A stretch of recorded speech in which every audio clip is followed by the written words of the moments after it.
Alrighty, welcome back to One Piece Anime Review, episode 197. Yes, 3 episodes away from this series hitting my 200th review for this series. Though Boruto's gonna beat that because Boruto's aired 200, episode 200, aired 200 yesterday. Now, the thing with this one, like in the case of Boruto, I was planning to do it yesterday, but I ran out of time. It got pretty late last night, so I did not get a chance to watch it. So I watched it today for One Piece. Now, unlike last week's episode, which you had a brand new chapter come up with the actual episode, not this week. Nope, this is one of those times where Oda takes a break for a week. Yep, takes a break. Yep. So this one is called The Burning Castle, The Fate of the Kozuki Clan. Yep. And this one finishes up chapter 972. Adapts the last 3 pages of the chapter, 17, 19. And it adapts pretty much the first 10 pages of chapter 973, pages 2 through 12. Yep. Basically, we have a lot of anime original content for this one. Like, a little more than usual, I'd probably say. Excuse me. So, the episode starts off right after Odin's death. And of course, everybody's crying and basically grieving over the death of Odin. So, and of course, one guy proclaims that Odin is the true shogun, and Orochi just shoots him. Yeah, in case you carry still, this particular moment did not happen in the manga. Nope, they made this up for the anime. Don't have a problem with it though, it's not really big an issue. Yeah, I've never had a problem whenever the anime throws in original content. It's basically more like expansion on what's going on here. And then pretty much after that, Orochi's like, go hunt down those, chase those samurai. And of course, Kaido would basically, the French sake, figures, I should probably head out too. And this comes quite interesting later on in the episode. So then we see something a bit of a setup for present day. Now, the chase sequence is mostly, a lot of it is original content, where we see various people who actually are separated from Kinemon. Of course, Shinobu herself basically proclaims herself to be a retainer for the Kozuki clan.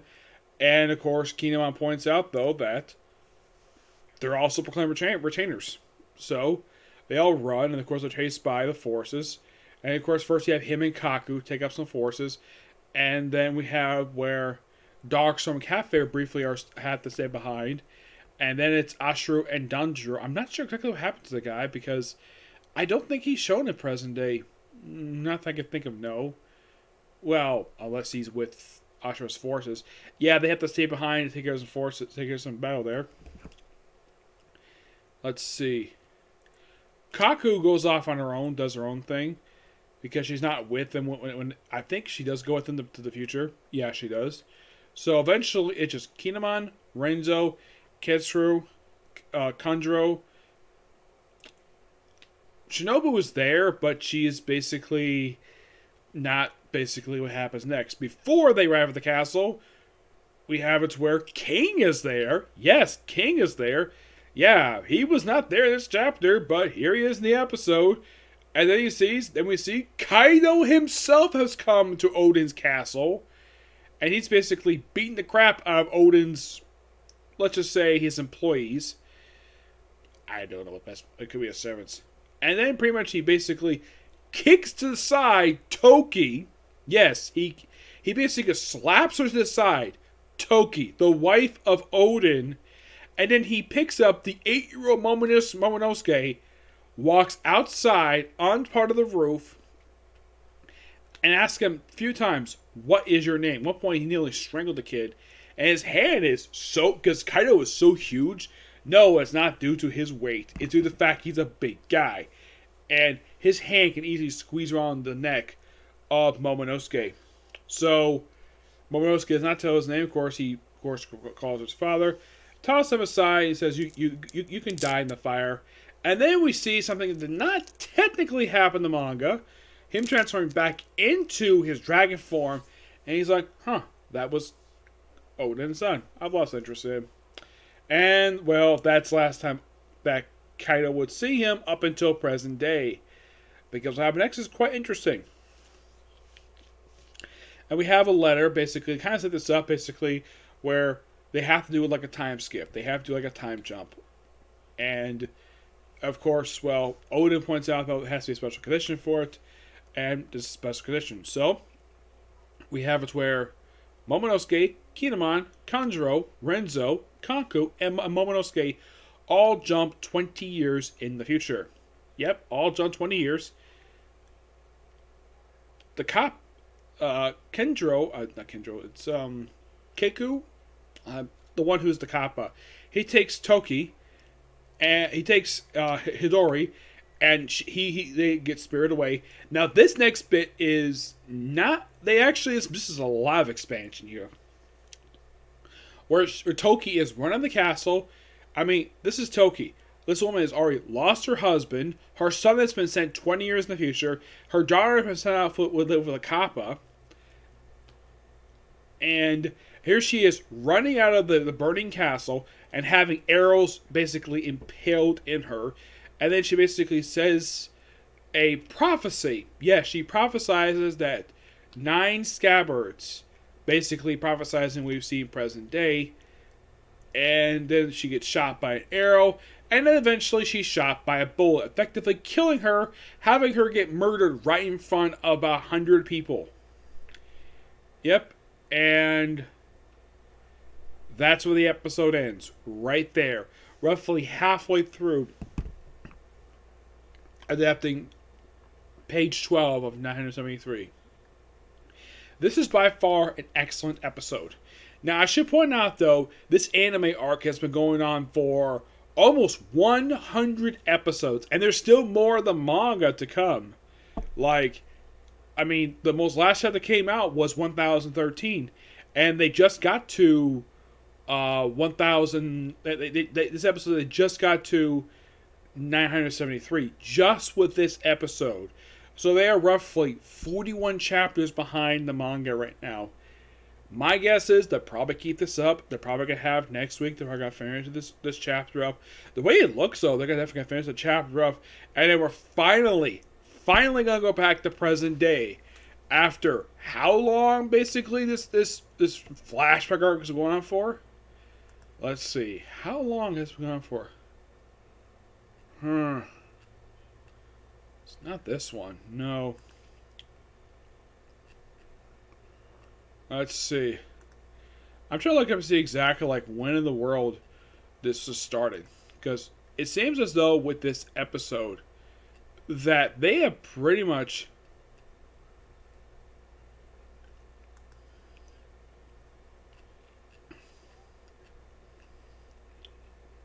Was it 55?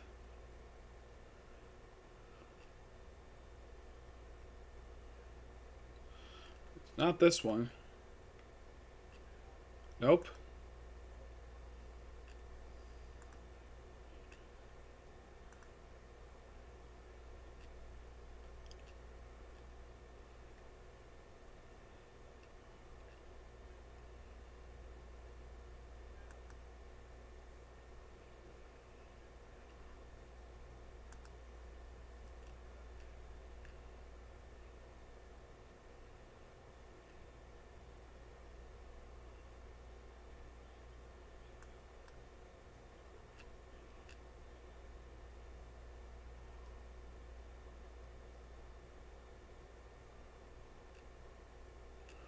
Okay, yeah, this arc has been going on since episode. I just looked up 960. So 18 episodes this went on for. This is quite interesting, though. This is probably by far the most amount of episodes that Luffy's been absent for. Yes, Luffy. And I think for a lot of people, this is a lot of episodes for him to be absent for. But it's not the anime's fault. It's the fault of the manga because they had this flashback arc. Which, as far as I can tell with this episode right here, we kind of in a way mostly wrapped it up.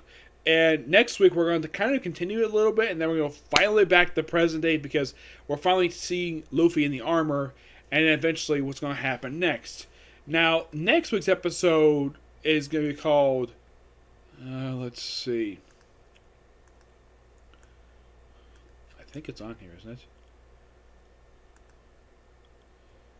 This is basically back to the present 20 years later. Yeah, this is next week's episode.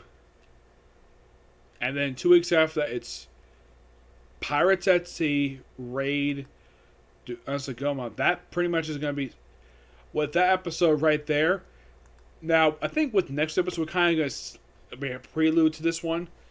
And, well, we'll go forward and see exactly, like, how much further, basically, we're going to have, well, this particular go on for. Yes. So, after kind of in the way 18 episodes, we finally go back to present day because the past stuff is finally, well, mostly wrapped up. We're going to probably continue it for a little bit, like I said, and then we're going to go back to present day. Yeah, there's not much up past. I gotta say for this episode here, it's mostly in the way, like, I would say the only thing we kind of knew leading to this episode was basically Toki sending those people to the present. That was one thing that was known. And, of course, also the Kappa taking Hidori. Aside from that, what happened to Toki, that was something that was not revealed here.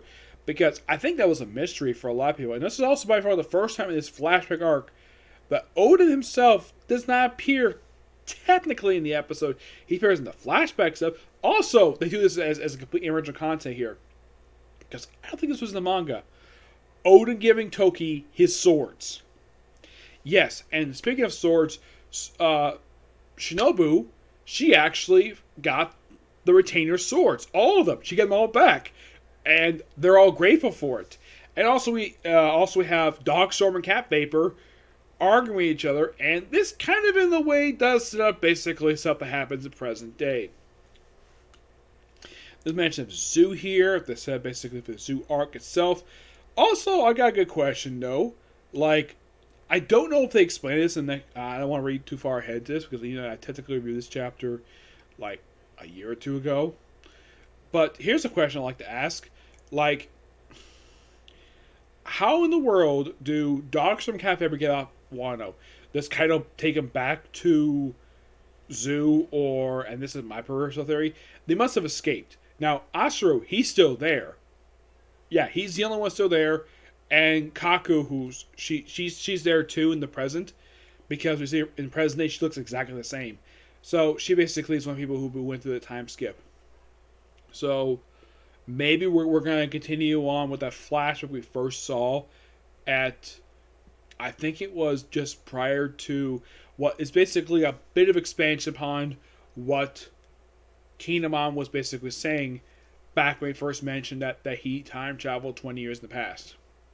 Even though that's not his ability. His ability is basically doing a little ninja trick where he just does this, like,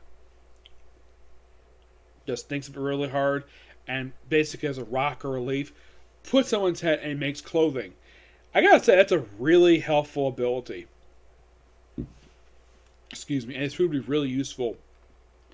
The first time it proved useful was actually back in Punk Hazard, where he made everybody all those nice coats. That was the start of this. And they did it again with this arc here in Wano, where he gave everybody all their Wano outfits.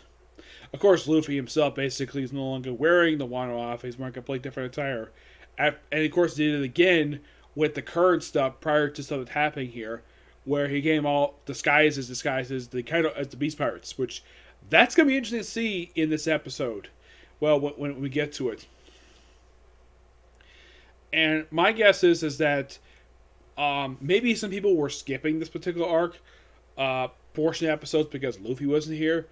But here's my opinion about it. Don't skip episode 960 to this episode here to 975. Don't skip these episodes. Actually, it's about 16 episodes. I miscalculated.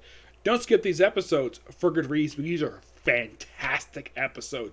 Like, if you're a fan of the present day stuff, in these episodes, you saw Whitebeard, Roger, you saw Dark King Rayleigh.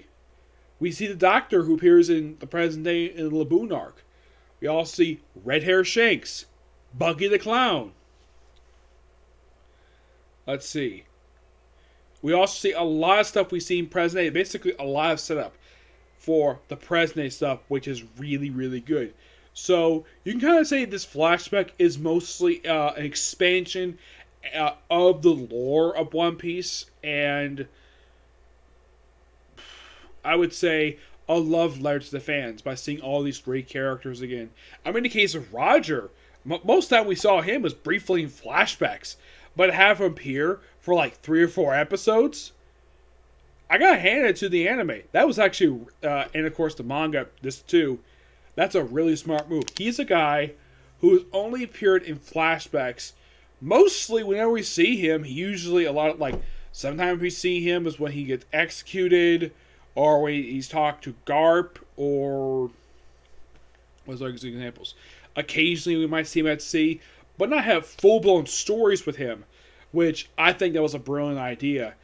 And I know some people basically could possibly say that One Piece should deserve, at least in the case of Roger should get his own spin-off story, kind of like what Ace is doing right now for his light novel stuff, where mostly for him, it's kind of basically we was up to we was searching for the Blackbeard Pirates, which I haven't read book 2 yet, but I read the first book. It is really good, but it's only this thick. It was really quick to get to this book, and I personally can't wait to get my hands on book 2 for the series. Yes. Yeah, but otherwise, that's pretty much it for this particular review. Stay tuned for my next, which I'm going to do right now. Watching the newest episode for Boruto, and it's going to be the 200th episode for the series. Yep. See you next video. Bye.